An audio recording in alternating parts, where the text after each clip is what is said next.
Bye.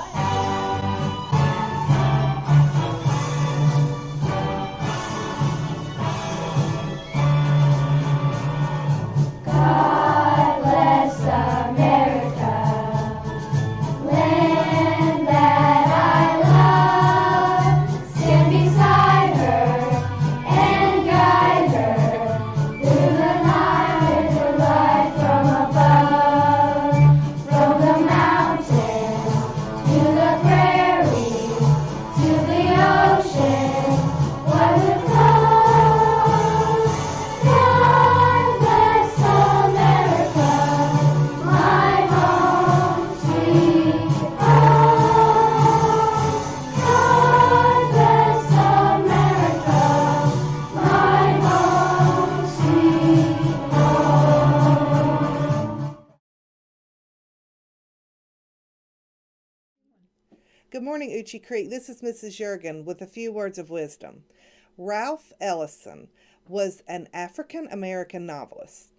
Listen to what he says to us today. America is woven of many strands. Our fate is to become one and yet many.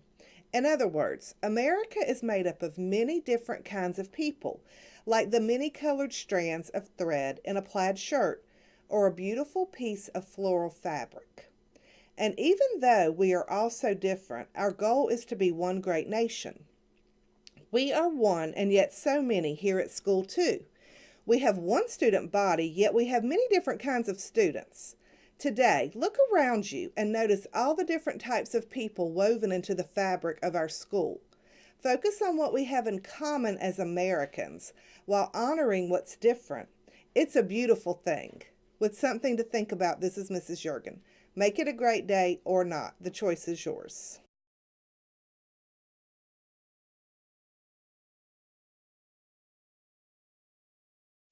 Good morning, Euchee Creek. Today is Wednesday, March 13th, 2019.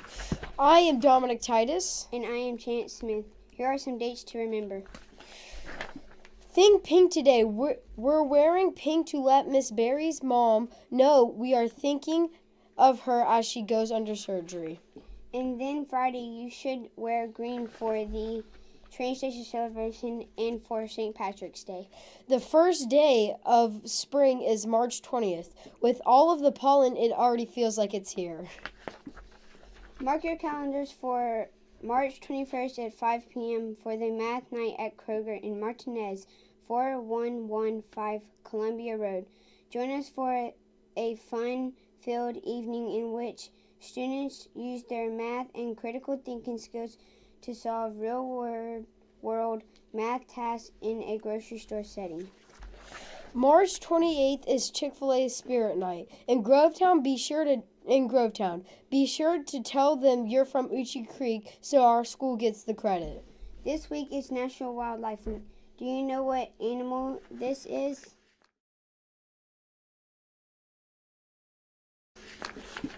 It is a native Georgia and one of the America's wildcats. This is the bobcat, and it's a solitary, nocturnal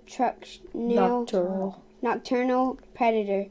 Why did the doctor bring a red pen to work? I don't know why. Just in case you needed to draw blood. Have a great day. Stay on track. Woo, woo. Good morning, Euchee Creek. This is Miss McBee, and I'm going to be sharing a couple of things with these two ladies with me. This is Katie Purvis, and this is Sydney Stokes. So I'm here with Katie and Sydney Stokes, and we're going to go through a couple of things to prepare you for our safety drill. We will be having a school-wide safety drill tomorrow, March 14th. So we're going to do a little question and answer here and get you guys prepared for what you'll be doing tomorrow with your teacher. You ready, ladies? You ready? Are you awake yet? Mm-hmm. Yeah? Okay. All right. So what type of drills do we normally practice here at Euchee Creek? Lockdown drills. Okay. Lockdown drill. All right. Fire drills. Fire drills. Any other that you can think of? Tornado drills. Tornado drills. We also have bus evacuations. That's one of our drills. And on the 14th, we will be doing a lockdown drill. And during that drill, your teachers are going to ask you some questions about what you would do if. And they will be writing down those answers and sharing that with me. So, ladies, let me ask you a couple of questions. Sydney, if you were in the cafeteria and we had any type of drill, doesn't matter what type it is, would you go back to your classroom, or where is the safest place for you to go? Either the office or the Learning Commons. Yep, the office or the Learning Commons, because that's the closest room that has adults in it. You're correct. Katie, what about you? You're in second grade, right? And you're out in the portables.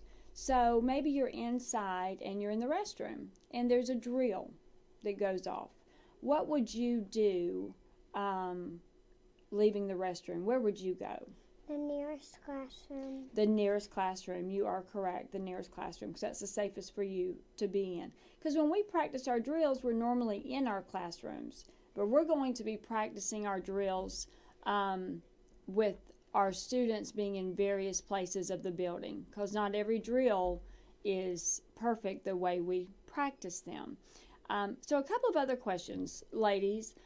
There are two main things that you need to do for your teacher when we're in a drill. What is one of those things, Katie? You need to listen. Okay, that's one of them. You're right. We definitely need to listen. And Sydney, what do we always need to do? To stay quiet. To stay quiet. And there's one more thing. Listen, being quiet. And being calm. Staying calm, exactly. Because we don't know what type of drill or what may be going on. So we need to stay calm and listen and make sure we're following our teacher's directions. Now, we're going to get ready for a drill tomorrow, and it's going to be a lockdown drill. Now, for our younger students, we may say that there's somebody on campus that's not supposed to be here. For our older students, we may say it's an intruder drill, because everybody that comes into our building has to do what first? Do you know what they have to do first?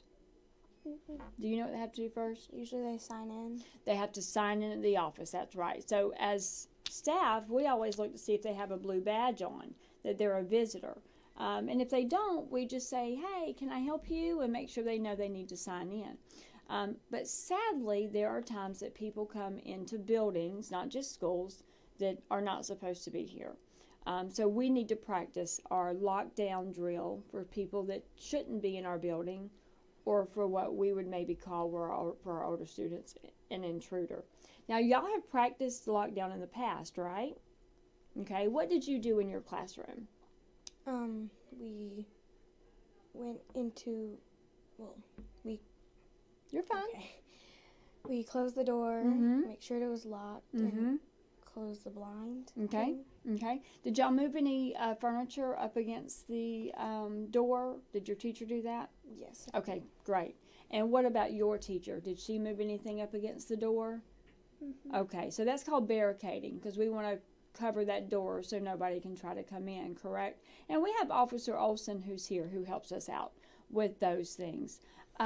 So teachers, on the 14th, when we get ready to do our lockdown drill, you have the script of some questions.